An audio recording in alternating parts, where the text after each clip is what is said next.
The restless morning the rooster crowed before dawn, but Elijah Brooks had already been awake for hours. He lay there, listening to the wind shake the wooden walls of their small farmhouse, feeling the cold creeping under his worn wool blanket. 17 years old, but with the weight of a grown man on his chest. Outside the land was still, the cornfields stretched out like a patchwork quilt under a thin sheet of frost. The silence wasn't peaceful, it was heavy, like the world was holding its breath. Inside, the only sound was the slow, careful movements of his mother in the kitchen. He knew she was making breakfast, pretending everything was normal. But today wasn't normal. Today Elijah had decided he was going to leave. On the crooked table by his bed lay a folded paper worn at the edges from how often he'd held it. A recruiting flyer, bold black letters stamped across it. Join the Union Army, fight for glory, honor, and freedom. He had read it 100 times. Glory, honor, freedom, words that sounded grand and heavy. Too big for the small town of Elk Hollow, Kansas, but Elijah believed in them. He had to. What else was there? His father had died when he was 15, taken by the fever. Since then Elijah had stepped up to take care of the farm. He'd worked the fields until his hands blistered, kept the animals fed, protected his mother and younger brother from debt collectors and droughts. He had grown up fast, too fast. But the war, the war felt different, like a calling, something bigger than just their farm, their family, their quiet, tired life. Segment 2, A Mother's Eyes. Mama, he said softly, stepping into the kitchen. I chopped the firewood last night. It should last a few days. Rebecca Brooks turned to look at him. Her eyes were tired, red-rimmed, like she hadn't slept either. She wiped her hands on her apron and offered a small smile. Thank you, baby, she said, placing a warm piece of cornbread on the table. Come eat. Elijah sat slowly, his eyes on his mother. He wanted to memorize every detail: her silver-streaked hair pulled back in a bun, the way her sleeves were always rolled up, the small scar on her left cheek from when the barn roof fell during a storm. She was strong, too strong for someone who had suffered so much. Ma, he began. She didn't look up. You're going, ain't you? Elijah froze. She placed the spoon down slowly. You've been talking in your sleep. About marching, about the Union, about PA's chest ached. I have to. She finally looked at him. You're just a boy. I'm 17. That's old enough. She walked over and cupped his face. Her hands were rough but warm. Old enough to die, too. There were tears in her eyes, but her voice didn't shake. I lost your father. I won't lose you. Elijah stood. You won't. I'll write every week. I'll come back, I promise. Rebecca didn't stop him. She just turned and began washing dishes that didn't need cleaning. That silence hurt more than any goodbye. Segment 3. The road to enlistment. Elijah packed only what he could carry: a small satchel with a Bible, 3 biscuits wrapped in cloth, his father's old knife, and a blanket. He wore his best coat, which still had patches on the elbows, and boots that had seen more winters than he had. The Union Army was gathering volunteers in the town of Willow Bend, 2 days' walk from Elk Hollow. Elijah didn't have a horse, he didn't have money, but he had legs, determination, and something burning in his heart that wouldn't let him stay. He walked past the barn, past the broken fence, past the tree where his father used to sit in the evenings and tell stories of men who stood up when it mattered. Elijah touched the bark of that tree gently. Wish you were here, Puss. As he reached the road, a small voice called behind him, Eli. Wait, it was his little brother, Samuel, running barefoot across the frostbitten grass with a ragged hat in his hand. You forgot this. Elijah took the hat with a smile. Thanks, Squirt. Samuel looked up at him, his lip trembling. You're coming back, right? Elijah knelt and hugged him tight. You bet I am. Then he turned and walked away, never looking back, because if he did he might never leave. Segment 4. The Stranger with the Blue Ribbon. By sunset, Elijah's feet were blistered and his stomach growled like thunder. He had passed only 2 houses, both too quiet to approach. Near a stream he found a flat rock and sat to eat one of the biscuits. As he did, he heard footsteps behind him. He turned quickly, gripping the knife at his waist. A girl stood there, no older than he was, with dark hair and braids and a ribbon tied around her wrist. Her dress was dusty, and she held a pail of water. Sorry, she said. Didn't mean to scare you. Elijah relaxed. You didn't. You headed east. He nodded. You joining up? Another nod. She sat across from him on a log. My brother did. 3 weeks ago. We haven't heard from him since. Elijah looked down. I'll be careful. The girl looked him straight in the eyes. Promise me you won't die for a piece of paper and a speech. He smiled sadly. I'm not going for paper or speeches. She didn't ask what he was going for. She just untied the blue ribbon from her wrist and handed it to him. For luck, she said, and then walked away. He tied it around his wrist. It stayed there for the rest of the war. Segment 5. The recruiter's smile. Willow Bend was loud, dusty, and filled with boys pretending to be men.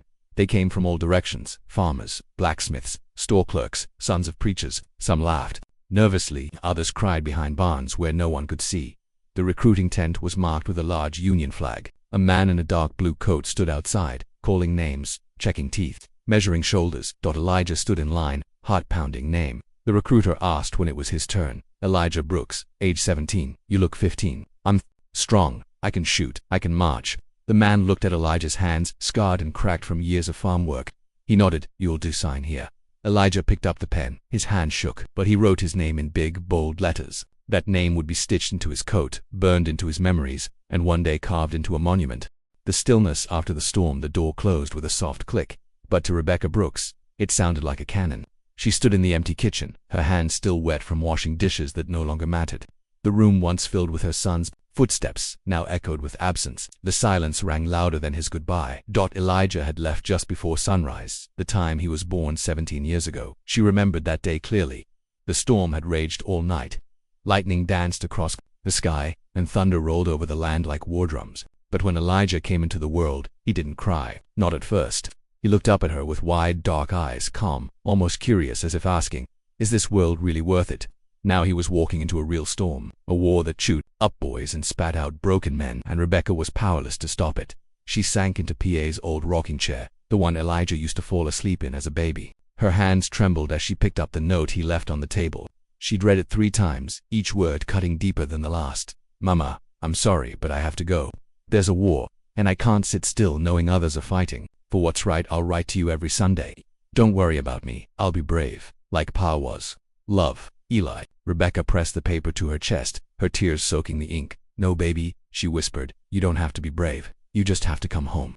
Segment 2. Letters and lullabies. That night, she couldn't sleep. She walked the wooden floorboards of the house again and again, pausing by Elijah's empty room.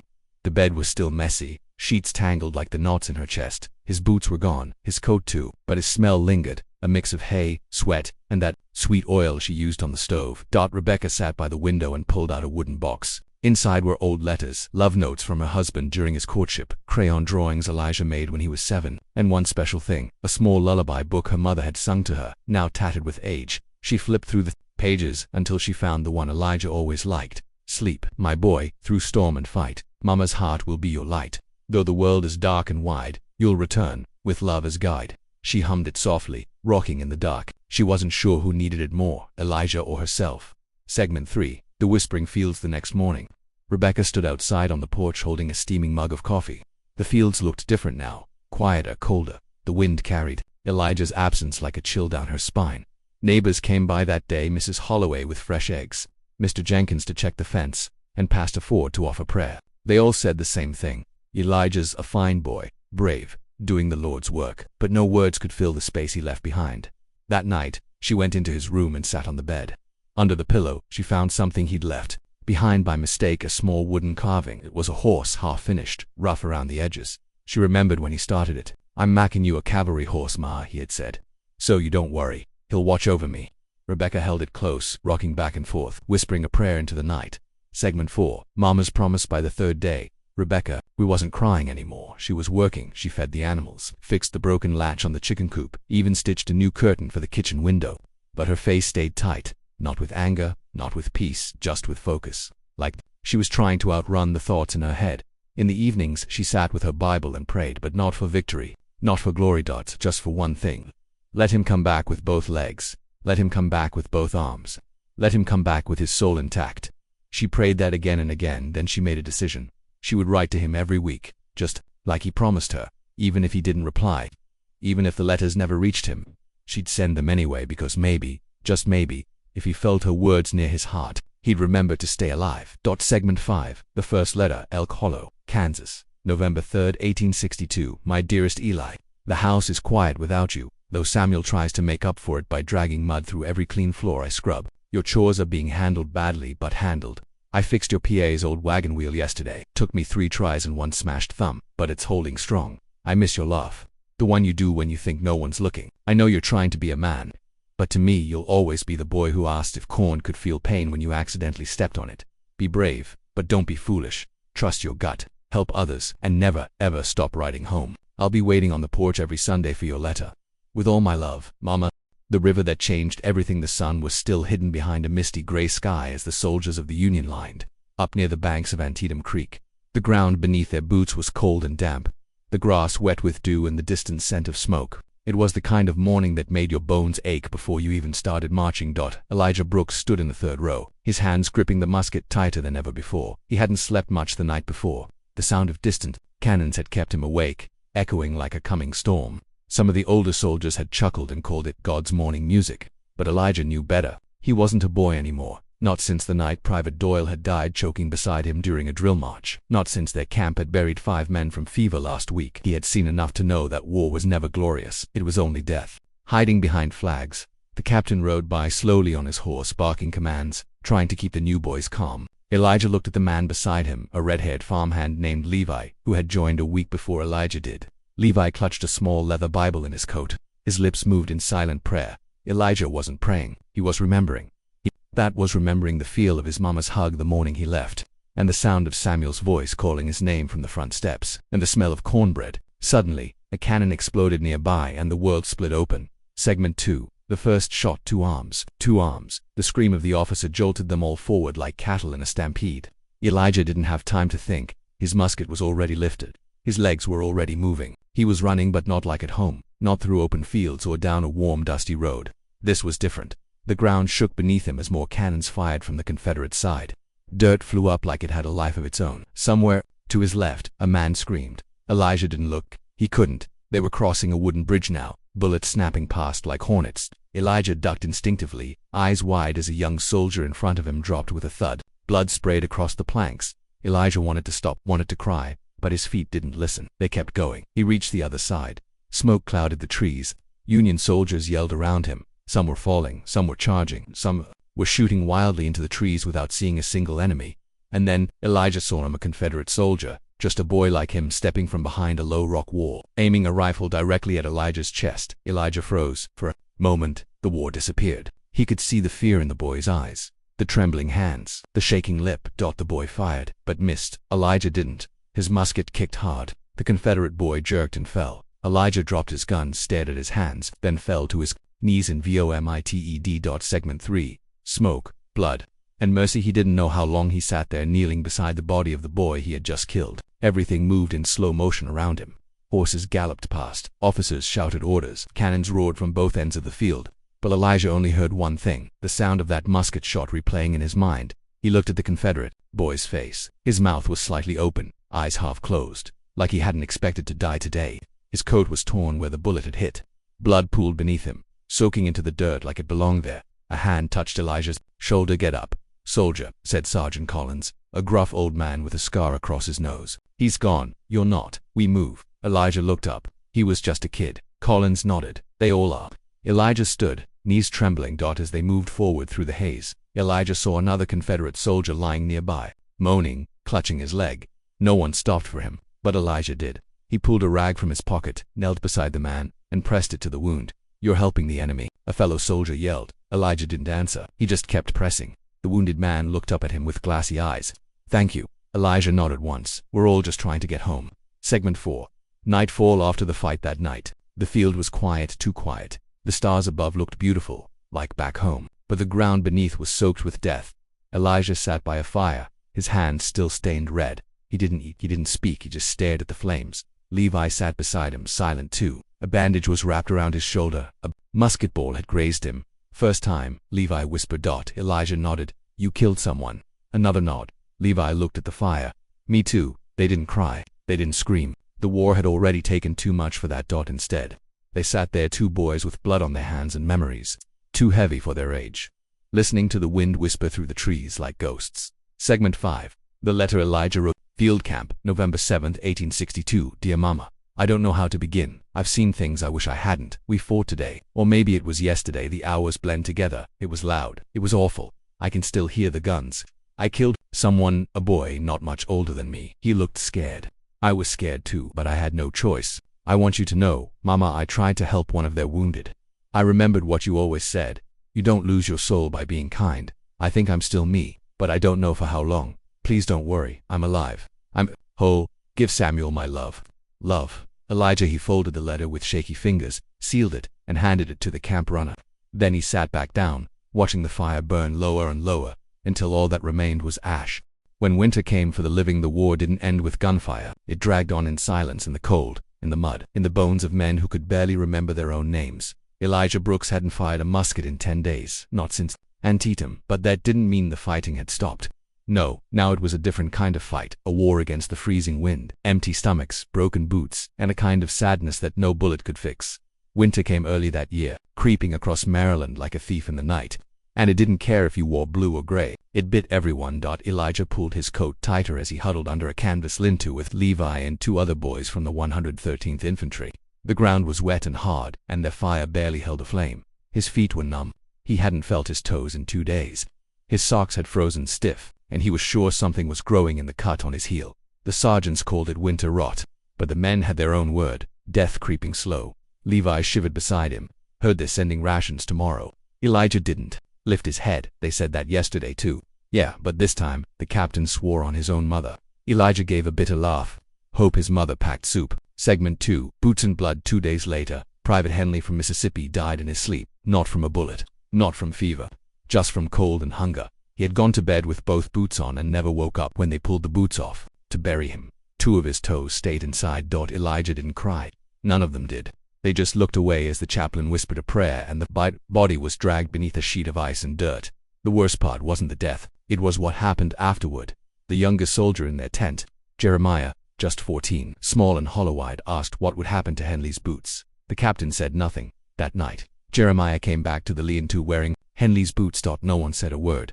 Segment 3, Mud and Memory. The rain came next. Cold, steady, endless rain. It turned everything to filth. Tents collapsed, fires died, rifles rusted, and the roads they vanished under inches of muck. Horses got stuck, so did wagons, so did men. Elijah remembered marching through one field that had once been a peach orchard. Now it was a swamp. Men sank knee-deep, their coats soaked, their souls heavier than their packs. He thought of Kansas, of his family's fields, the smell of fresh hay, his mother humming while she peeled apples. He used to hate the endless chores, the aching muscles, the boring rhythm of it all, but now he missed it like breath. Would you go back? Levi asked him once, as they crouched under a broken fence to stay dry. To the farm, Elijah replied, yeah, if you could, right now. Elijah didn't answer for a while, then he said, only if I could take all of you with me. Segment 4, The Fire of the Forgotten. Late one night, someone started a fire in secret. It wasn't allowed, they could be spotted by scouts, but someone had found dry wood and couldn't take the cold anymore. Elijah crept closer with Levi, hoping for warmth. Around the fire sat 6 men, faces sharp with hunger, eyes wide like hunted deer. One of them was singing softly a tune Elijah hadn't heard in years. Oh Shenandoah, I long to hear you. The voice cracked halfway through the verse, but no one minded. The fire flickered against frostbitten faces. It didn't fix anything, but for a moment, it made the mud feel a little less like a grave. Elijah looked around at the boys, dirty, tired, and hurting, and he realized they were still alive, and somehow, that meant something. Segment 5, A Letter Never Sent. December to 1862, Frozen Camp, Maryland. Dear Mama, I wanted to write you sooner, but my hands have been too cold. Some days I can't even hold a pencil without shaking. It's not the bullets that scare me now. It's the silence, the waiting, the hunger, the nights when no one speaks because we're too tired or too sad or too cold to make words. We lost another today. He didn't scream or bleed. He just stopped breathing. I'm still here, but a part of me isn't. I think I left it behind at Antietam or maybe in the mud. I still have the ribbon you gave me. It's tied to my wrist under my sleeve. I touch it when I feel like I'm disappearing. Love to Samuel, tell him to keep being strong for you. Love, always. Eli folded the letter, but he didn't send it. He kept it in his pocket, close to his chest. Some things were too heavy for the mail. A stranger in Grath. The snow had started falling just before dawn, gentle and quiet like ash from a burning sky. The battlefield near Sharpsburg was still. No rifles, no cannons, just the soft crunch of frost under worn boots. Elijah Brooks pulled his coat tight, his breath clouding in the cold air. He hadn't ridden home in over 2 weeks. Not since the last letter had been returned unopened, crumpled, water-stained, marked with a cruel stamp, dead or displaced, undeliverable. He didn't know what it meant. Was his mother gone? Had Samuel been taken in by relatives? The questions clawed at him with every step. He was part of a small scouting group now, 6 men sent to sweep the woods for signs of Confederate movement. They were tired, hungry, and half-frozen. Levi walked beside him, coughing into a rag. I swear I saw something move up ahead. A deer, Elijah said flatly, or maybe your imagination. But they both knew it could just as easily be a sniper. That's when they found him, a young Confederate soldier, barely breathing, slumped against a tree with a shattered leg and pale lips. His rifle was broken beside him. He couldn't be more than 16. One of the Union men raised his musket. Leave him, the sergeant barked. We don't take in the enemy. But Elijah stepped forward. We can't just let him die, why not? He'd do the same to you. Elijah didn't blink. Then maybe it's time someone broke that pattern. Segment 2. The field journal. They dragged the boy into camp that night, not to save him but to interrogate him. He was barely conscious, shaking from fever. Elijah stayed near, offering him sips of water when no one was looking. The boy's name was Thomas Whitmore, from Georgia. His voice was slow and southern, like honey over ice. I wasn't trying to fight, he whispered weakly. I was trying to go home. Elijah frowned. You got any family? Thomas blinked slowly. Mama, she's got bad lungs. No one else left. They didn't speak much after that. But Elijah noticed something in Thomas's coat, a small leather book tied with twine. That night, when the others slept, Elijah opened it by firelight. It wasn't full of orders or strategy. It was poetry. Beautiful, soft verses about a peach orchard in spring, about barefoot boys swimming in a creek, about the sound of his mother's lullabies. It wasn't a soldier's journal, it was a boy's heart. Elijah folded the book and stared into the flames. What if we're all just boys with stories? Segment 3. Words never sent. That night, Elijah finally picked up a pencil. His fingers were numb, but he didn't care. He wrote slowly, the words carving into the paper like wounds. December 13, 1862. Dear Mama, I don't know if you're reading these anymore. I don't even know if you're still where I left you, but I'm going to keep writing anyway, because if I stop, I think I'll lose what little is left of me. Today, I carried a dying boy. He wore gray, but he bleeds just like me. His hands shook like mine. He misses his mother too. They say we're different, but we're not. We're just tired kids trying to survive a grown man's war. If this letter finds you, know I still remember the sound of your voice. I still wear the ribbon. I still love you.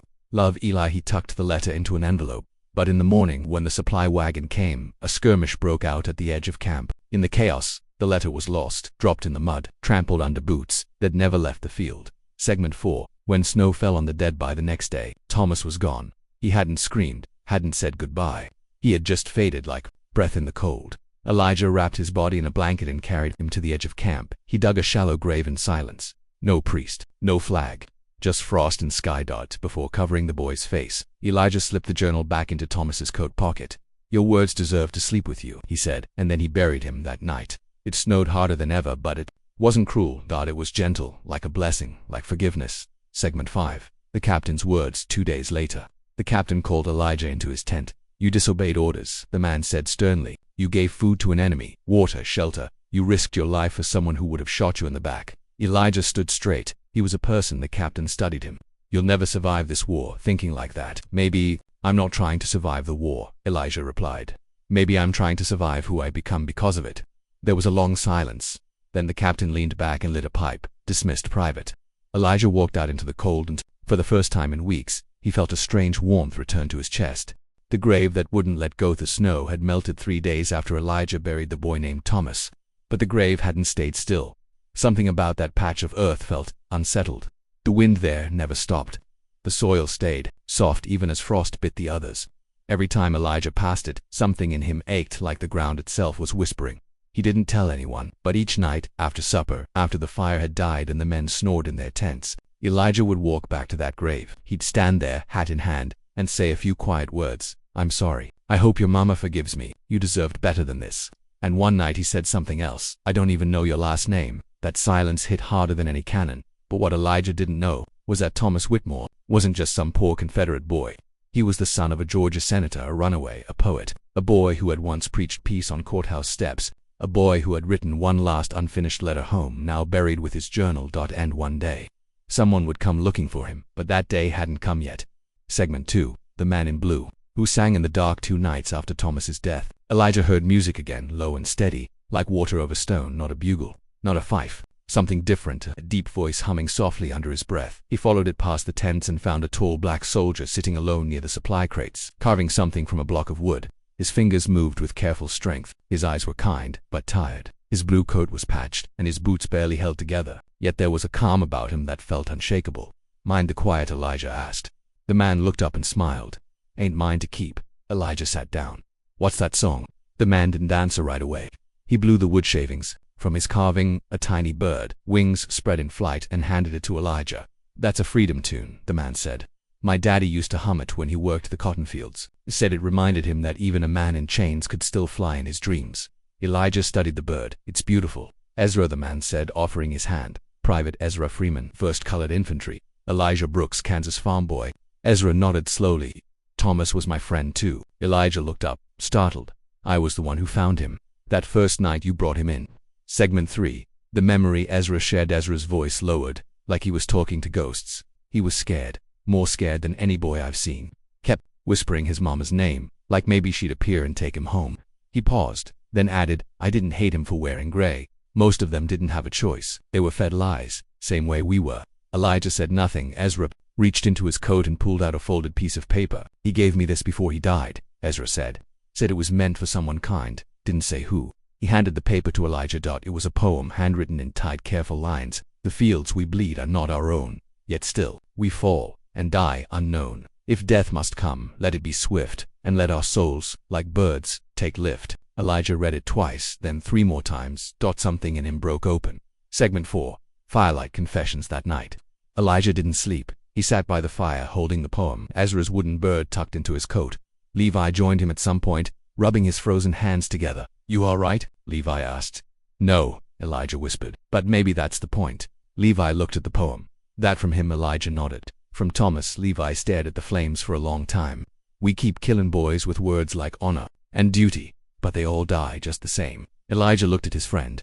What happens to us, Levi, when this war ends? Who do we become? Levi smiled faintly. Different. That scares me. Yeah, Levi said. Me too. Segment 5. The letter that finally reached its reader. December 19, 1862, Union Winter Encampment. Dear Mama, I buried a boy named Thomas last week. I didn't know him well, but he changed something in me. He was supposed to be the enemy, but all I saw was someone just like me, scared, hurting, lost.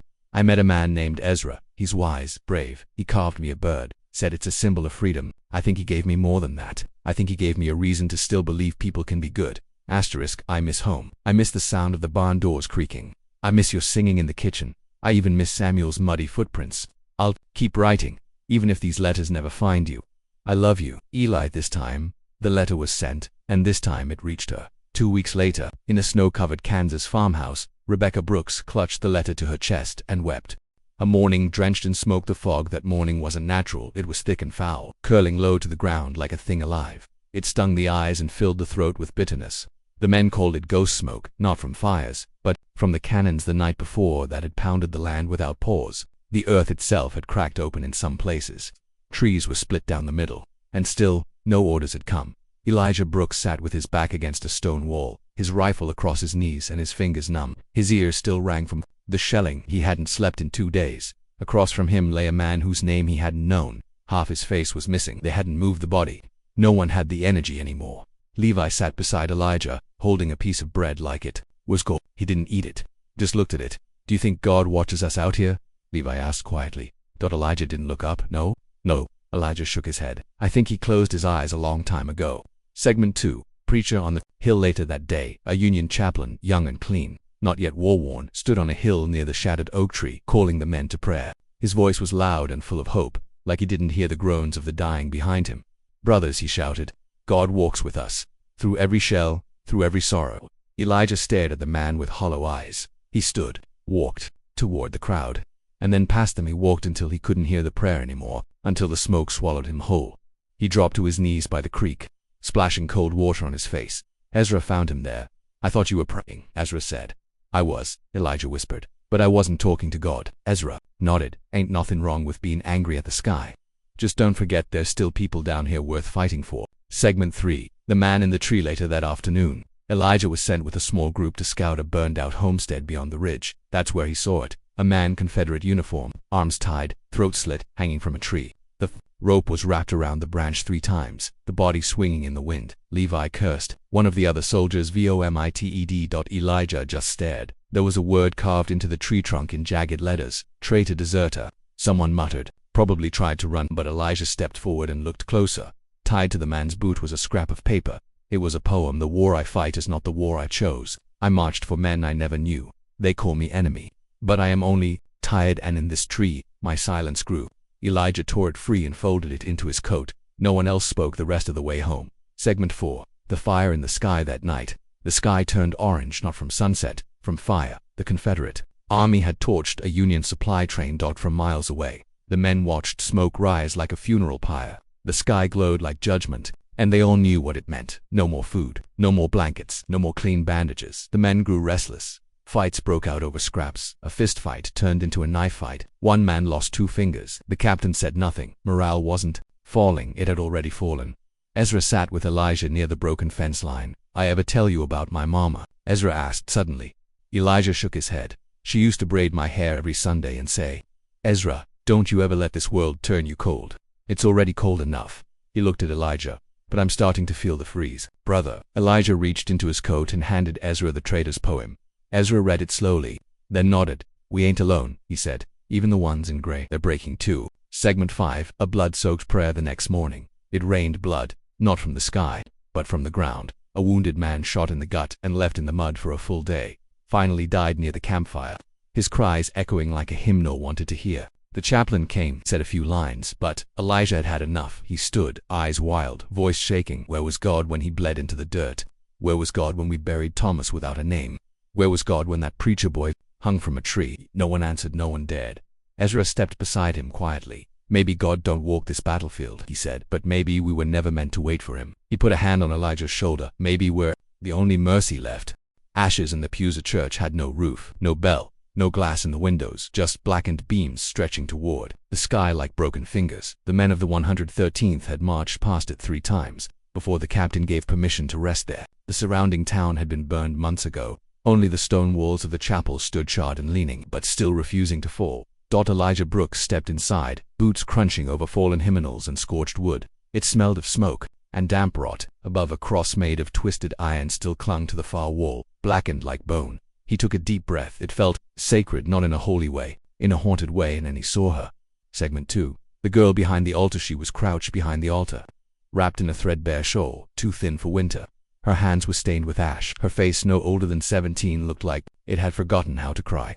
Her eyes locked onto Elijah's, sharp with fear. He raised both hands slowly. "I'm not here to hurt you." She didn't speak. "My name's Elijah," he said gently.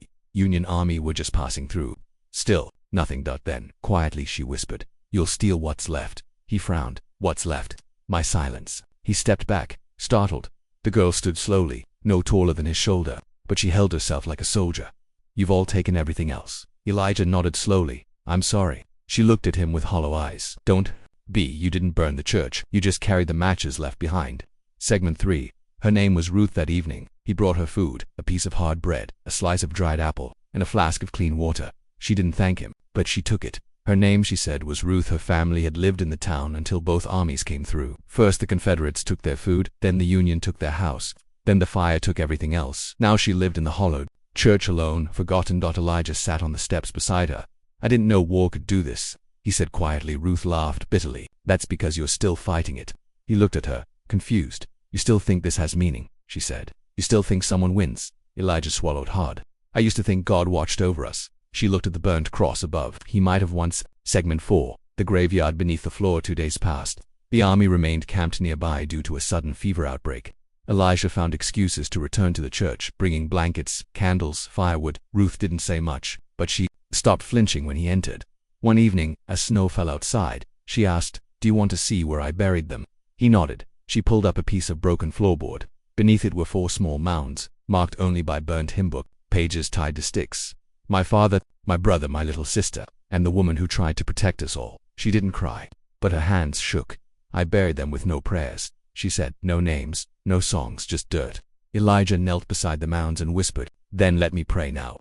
Segment 5. The prayer. Elijah never meant to say. He bowed his head. He hadn't prayed in weeks, maybe months. But now the words came.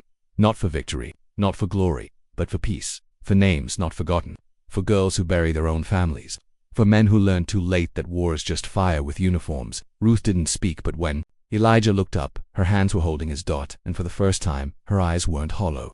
Secrets carried in the cold winter had a sound. It wasn't the wind. It wasn't the snow crunching under boots. It was silence, sharp and alive. A silence that pressed on your chest and whispered in your ears when you tried to sleep. At the Union winter camp near the ruins of Milltown, that silence was everywhere.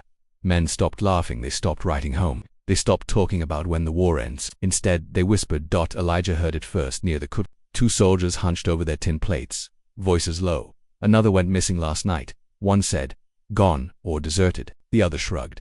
"Either way, the captain ain't saying, but I saw blood a trail to the woods." Elijah didn't speak. He just listened. He had learned, by now, that the truth never arrived with drums or flags. It always crept in, like frost under a tent flap. And lately, the truth smelled of rot and rusted metal. Segment 2. They disappeared by the third night. 3 men were gone, no gunfire, no alerts, just vanished. One was Private Jensen, a quiet, bearded man who always shared his coffee. Another was Mackie, a bugler, and the third was Ruth. Elijah woke up in a panic. Her church had been empty, her blanket cold, no signs of struggle, just gone. He ran to the captain's tent, boots half-laced, heart in his throat. "She's missing," he shouted. "The girl from the church." The captain didn't look up from his maps. "We don't have time to chase ghosts. Brooks is not a ghost. She's a person. She's a civilian, not our concern." Elijah stared at him. "That's what we've become. We only protect the people who wear blue." The captain's jaw tightened. "Careful, Private." But Elijah didn't stop. He turned and walked out into the snow, into the dark, into the whispering woods. Segment 3. Tracks in the snow. Elijah found the trail an hour later. Small footprints leading north, barely visible under fresh snow. He followed them past the edge of the encampment, past broken fences and dead trees. Deeper into no man's land. It was quiet, too quiet. Then he saw a scrap of shawl, caught on a branch, and a smear of red on the bark. His breath caught. He readied his rifle. Then came the voice. "Put that down, son." Elijah spun around. A man stood behind him, tall, wrapped in gray wool, rifle slung across his back. His beard was thick, his face worn, but his hands were up. "I ain't here to shoot." Elijah didn't lower the gun. "Who are you?" "Named Silas, Confederate scout. Used to be, anyway." "Where's the girl?" Silas sighed. "Safe in a cabin nearby. She found me first." Elijah's hands trembled. "Why should I believe you?" Silas looked him dead in the eyes. "Because I'm her brother." Segment 4. The letter from a dead man. Elijah followed Silas through the woods to a half-burned log cabin tucked between stones and trees. Smoke curled from a small chimney inside. Ruth sat by a fire, wrapped in an old coat too big for her. She looked up, startled, then rushed to Elijah, hugging him fiercely. "I thought you were gone," he whispered. "I had to see him," she said, voice shaking. "He was all I had left." Elijah looked at Silas. "You're a deserter." Silas nodded.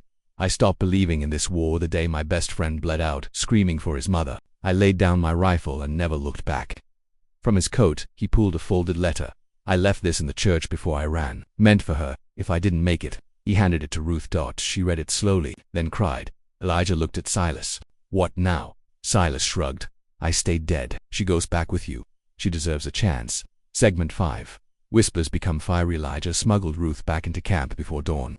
No one saw, or if they did, they said nothing. But whispers began again. This time about Elijah took a girl into the woods, met with a rebel gonna hang for treason. He ignored them. He sat by the fire writing a letter to his mother, but deep down he felt that something was coming. Not a battle, not an order, something worse. The sound that woke the dead. The camp hadn't heard the drum in days. Most had forgotten what it even sounded like. But this morning, as the sky bled pink over the frost-covered hills, the beat returned, sharp, steady, trembling through the silence like a heart that refused to die. Boom, boom, boom. Elijah Brooks sat up, his breath fogging in the frozen air. He knew the sound, that it was Nathaniel, the 12-year-old drummer boy from the edge of camp, a boy too small for a rifle, too fast for fear. He marched when they marched, slept by the fire with a drum for a pillow, and smiled like he didn't know. War could kill you. But this morning something was different. The rhythm was wrong. Boom, boom, tap, boom, tap. It sounded broken, like something inside Nathaniel had shattered. Segment 2. A song for ghosts. Elijah followed the sound. Others did. Soldiers with blankets still around their shoulders, boots untied, eyes sunken. They gathered near the makeshift chapel tent where Nathaniel stood alone, drums strapped to his thin chest. Head bowed. Ezra stood beside him, hands folded, silent as stone. And then Elijah saw the flag draped over a wooden box beside them. Levi. His heart stopped. Elijah staggered forward. "What happened?" Ezra looked up, voice hoarse. "Infection. From his shoulder wound. It spread overnight. He didn't cry, he just went quiet." Elijah fell to his knees. "No." Nathaniel kept drumming. His face was pale, lips chapped, but his eyes burned with something fierce. He didn't stop. Boom, boom, tap. Ezra leaned down and whispered to Elijah. He made the boy promise, said, "Don't let me leave in silence." Segment 3. Fire in the captain's tent that night. Elijah stormed into the captain's tent. "You knew he was getting worse," he shouted. The captain barely looked up from his reports. "We're out of medicine, Private." "What would you have me do? Pray harder." "You didn't even send for help because help never comes. You think command cares about a drummer or a Kansas farm boy? Wake up." Elijah slammed his fists on the table. "You let him die." The captain stood, eyes flashing. "And what will you do, Brooks? Desert like that girl's brother? Get hanged like the last man who thought he was special?" Ezra stepped in behind Elijah. "Careful who you threaten, sir." "Is that a threat back?" "No," Ezra said, voice calm. "That's a warning." The tent went silent. Then Elijah turned and walked out, fists clenched. Something inside him had changed forever. Segment 4. Nathaniel's silence that evening. Nathaniel's drum was gone. Elijah found him near the burned church, staring at the charred cross. "They said I can't drum no more," the boy whispered. Elijah knelt. "Who said that?" Captain said, "I'm a distraction. Said I make the men too soft." Elijah looked at the child, cheeks hollow, fingers bleeding from cold, and felt his rage boil. "You saved us," he said. "You gave Levi a funeral. You gave us rhythm when our hearts forgot how to beat." Nathaniel looked up, eyes glassy. "What if the drum's all I was good for?" Elijah took the boy's hands gently. "You are more than what you carry." Then he took off his own gloves and placed them over the boy's hands. "We march again soon, and when we do, you walk beside me, not behind, beside." Beside. Segment 5. One last beat for the living. On the morning they left Milltown, Elijah found Nathaniel waiting with the drum slung over his back. No one stopped him, not even the captain. The men lined up, rifles slung, faces drawn. Elijah and Ezra stood at the front, and then tap, tap, boom, tap, boom. The rhythm rolled through the snow like thunder. It wasn't a funeral beat this time. It was alive, a war cry from a boy who refused to be forgotten. As they marched into the trees, the sound followed them, steady, strong, beating louder than fear. And Elijah whispered under his breath, "You're still here, Levi. Every beat says your name." Smoke, screams, and red earth. It happened fast, too fast for anyone to scream, too fast for anyone to pray. The column was marching through the narrow forest path south of Shopsburg, boots heavy in mud, snow falling in sheets, rifles over shoulders. Ruth was riding in the medical wagon, helping Ezra clean bandages. Nathaniel beat his drum with soft rhythm, wrapped in Elijah's extra scarf, and then cracked gunfire from the trees. The air split open with screams. Horses reared. Men dropped. A Confederate ambush. Elijah shouted, "Down! Get down!" He dove over the side of the wagon and crawled toward Nathaniel, who was frozen mid-beat, eyes wide. "Drummer down!" Someone yelled, but the boy hadn't moved. He just clutched the drum like it was his heart. Elijah reached him and pulled him to the ground just as a bullet slammed into the log behind them. Nathaniel trembled. "Am I hit?" "No," Elijah gasped. "But we've got to move." Ezra was already firing back. Ruth crouched low behind the wagon, face white. It was chaos, men shouting, bullets flying, and then Elijah saw Levi. Segment 2. A vision or a goodbye. Elijah blinked. There in the smoke, standing between two trees, was Levi, coat unbuttoned, hair ruffled, that same crooked grin. He wasn't holding a rifle, he wasn't running. He was smiling. Elijah's breath caught Levi. He stood, took one step forward. Ezra grabbed him from behind. "What are you doing?" I saw. Elijah turned back. Levi was gone, only smoke remained. Ezra shook him. "You're in shock." But Elijah knew what he saw. His friend had come back just for a second to say goodbye. Segment 3. The real brother. They fought off the ambush.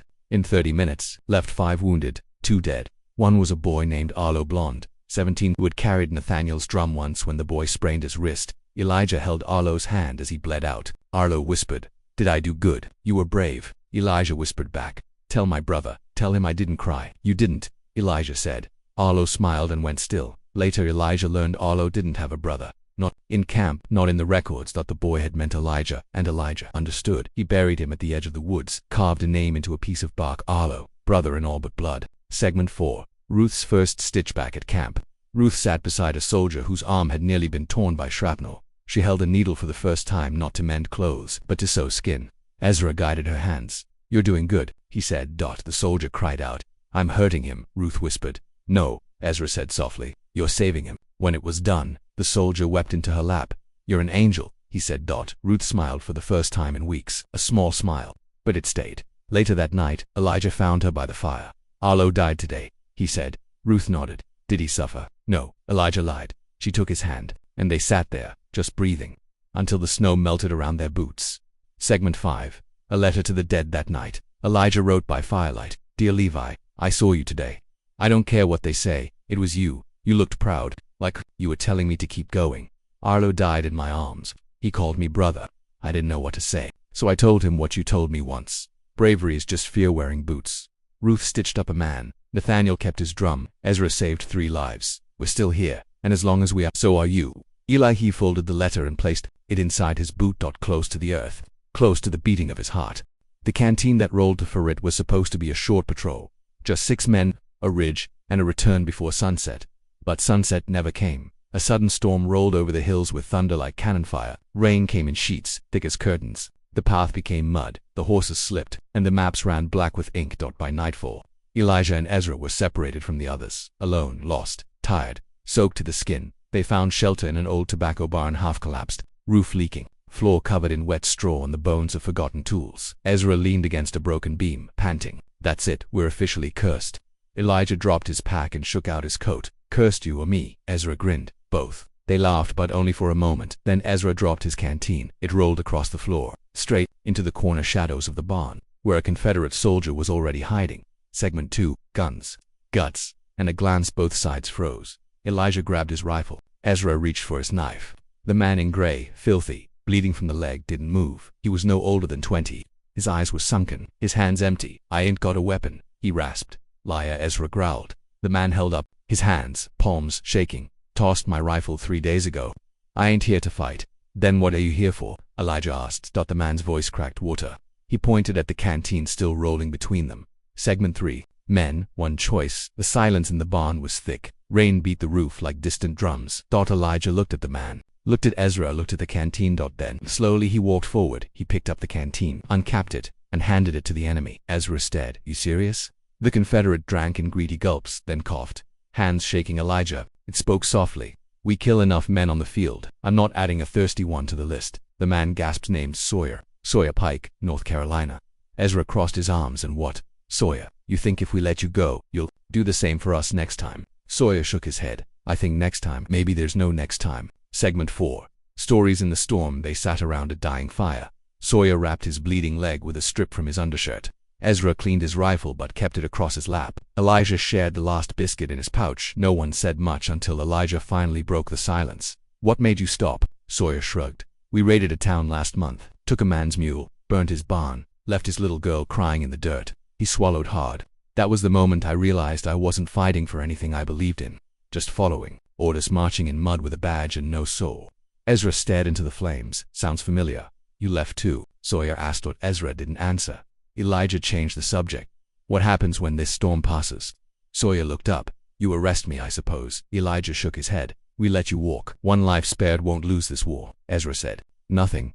But when Elijah handed Sawyer half the blanket, Ezra didn't stop him. Segment 5. Footsteps in the morning. By morning, the rain had stopped. Elijah woke to find Sawyer gone. Left behind was the empty canteen, and a note, scratched on the inside of a tobacco box lid. I won't forget this. If I ever see you again, it won't be down a barrel. Sawyer. Ezra folded the note. Think he meant it? Elijah nodded. He looked me in the eye when he said his name. Ezra stood, stretched, and smiled faintly. 1 canteen.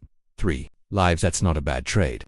As they walked back to camp, the world looked a little less gray. Before the thunder there was a strange calm before Gettysburg, the kind that made men polish their boots with too much care, that made even the loudest soldiers whisper, that made Elijah Brooks count his breaths and forget to blink. The field stretched, wide and golden beneath a sky far too blue for what was coming. Somewhere, a lone bird sang. Somewhere else, a horse whinnied. But the cannons hadn't started, not yet. And in that stillness, Elijah realized something. He wasn't the boy who had left Kansas anymore. He was someone else. He didn't know who, but he knew that after Gettysburg he'd never be the same again. Segment 2. The charge. It began. With a sound Elijah never forgot, a low rumble. Then a sudden roar. Boom, boom, boom. The cannons fired from the ridges like fire gods waking from sleep. Men around him ducked, trembled. Some clutched their Bibles. Others clutched nothing at all. Elijah stood beside Ezra and Nathaniel. The boy's drum had been taken for this charge. Now he held a rifle too big for him, hands trembling. Ezra leaned over and whispered, "Stay behind me. You don't fire unless you have to." Nathaniel nodded wide-eyed. The lieutenant's voice rang out like lightning. Advance. And the Union line moved forward. Segment 3. A field of smoke in names. The wheat field became hell in seconds. Smoke choked the air. Bullets tore through branches and bone. Elijah ran low, firing when ordered. Loading with trembling fingers, he saw men fall, their names disappearing faster than the blood they spilled. To his left, a soldier named Baird gone. To his right, Sergeant Hill gone. Ezra fired steady, protecting Nathaniel like a wall. Elijah covered their flank. They made it past the fence line when a Confederate volley ripped through the trees. Nathaniel screamed. Elijah turned in time to catch him. Blood on the boy's shoulder. A clean shot, but bad. Elijah dragged him behind a fallen log, pressed cloth into the wound. You're okay, kid. You're okay. Nathaniel coughed. I still hear the beat. Elijah nodded. That's your heart. That means you're alive. Segment 4. Ezra's stand. They were nearly surrounded. Union reinforcements were slow. Confederate sharpshooters were everywhere. Ezra crouched beside Elijah. We can't stay here. I won't leave him, Elijah snapped. I didn't ask you to. Ezra pulled Nathaniel onto his back. We moved together. They ran through trees, through smoke, through bullets. Ezra took one in the leg, fell but crawled forward, still dragging the boy. Elijah laid down cover fire. Two enemy soldiers came around the side. Elijah aimed, fired. One dropped, the other fled. They made it to a trench just as Union troops pushed through. Safe for now. Segment 5. The man in the mirror that night. Elijah stared into the shattered mirror of a field medic's case. He saw his reflection, bled, eyes sunken, hands still shaking and yet steady. He had not run. He had not faltered. He had saved a boy, protected a friend, held his ground. He whispered to the reflection, "This is who I am now." He wasn't proud, he wasn't whole, but he was real, and real men didn't hide from their scars. After the smoke, before the silence, Gettysburg had ended. But no one clapped, no one cheered. The dead blanketed the hills like fallen stars. No one would remember by name. The Union had won. But what did winning even mean? Elijah Brooks sat on a log, boots soaked with blood and rain. Nathaniel was asleep beside him, arm in a sling. Ruth sat near the fire, rubbing her raw hands after a full day tending to wounds. Ezra Freeman, tall and quiet, stood alone near the fence line, eyes locked on something no one else could see. Elijah had never seen Ezra like this, still tense, like a match waiting to catch. He walked over slowly. "You're right." Ezra didn't answer right away. Then he said softly, "He called me a dog before I shot him." Elijah froze. "Who?" Ezra turned, voice like gravel. "The man I killed yesterday. He was wounded, dropped his weapon, looked me in the eye, and said I was a dog wearing Union blue. He looked down at his hands. I still shot him." Segment 2. Chains without shackles. That night, Elijah sat across from Ezra by the fire. The other soldiers were silent, worn. Nathaniel dozed. Ruth mended socks with shaking fingers. Ezra finally spoke again. "My mama used to say, freedom ain't when they stop tying your hands. It's when they stop tying your heart." He stared into the flames. "They untied my hands when Lincoln signed that paper. But my heart still got knots." Elijah nodded slowly. "You're still fighting a different war." Ezra chuckled bitterly. "I'm fighting one they don't even believe exists." He leaned forward. "I bleed beside them. I save their lives. But some still look at me like I ain't human." He pointed to a scar on his neck. "Brand. I got it when I was 11. Escaped with my mama. She didn't make it." He held Elijah's gaze.